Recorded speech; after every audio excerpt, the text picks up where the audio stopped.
మోక్ష మార్గం పరిస్థితి ఎలా ఉందంటే అలా ఉందన్నమాట. దాన్ని ఎదురుగానే ఉన్నాము. చాలా కష్టం. గిరి ప్రదక్షిణ చేశాక వెళ్ళడం అనేది మాకు చాలా కష్టం. ప్రస్తుతానికి ఇక్కడికి వచ్చి ఫీల్ అవుతున్నాం అనమాట. ఇంకా 4 కిలోమీటర్లు వెళ్ళాలి.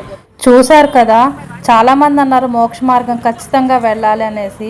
ఆ క్యూలోనే ఒక 200 మందికి పైన ఉన్నారండి. ఇంకా ఆ ఒక్క దాంట్లో నుంచి ఒక్కొక్కరు బయటకు వచ్చి ఇంక వెళ్ళేసరికి చాలా టైం పడుతుంది అనిపించింది. అప్పటికే ఒక 10 నిమిషాల పాటు మోక్ష మార్గం ఎదురుగా ఉన్న కూలింగ్ షాప్ దగ్గర అయితే కూర్చున్నాము. ఏమన్నా క్యూ తగ్గుతుందేమో వెళ్దామని చెప్పేసి. పెరుగుతున్నదే కానీ తగ్గట్లేదండి. అప్పటికే టైం 11 అయింది. అందుకే చెప్తున్నాను, మీరు ఎవరైనా గిరి ప్రదక్షిణ చేయాలనుకున్న వాళ్ళు నైట్ కానీ మార్నింగ్ ఎర్లీ మార్నింగ్ కానీ స్టార్ట్ చేస్తే 8-9 లోపల అయిపోయే విధంగా చూసుకోండి. అంతకు మించి లేట్ అయిందంటే మాత్రం ఇలా మాలాగా కష్టపడాల్సి వస్తుంది అనమాట. మొత్తానికి మా గిరి ప్రదక్షిణ అయితే పూర్తయితే అయిపోయింది. ఇంకా గుడి దగ్గరికి రాగానే మా ఆనందం అంతా ఇంత కాదండి.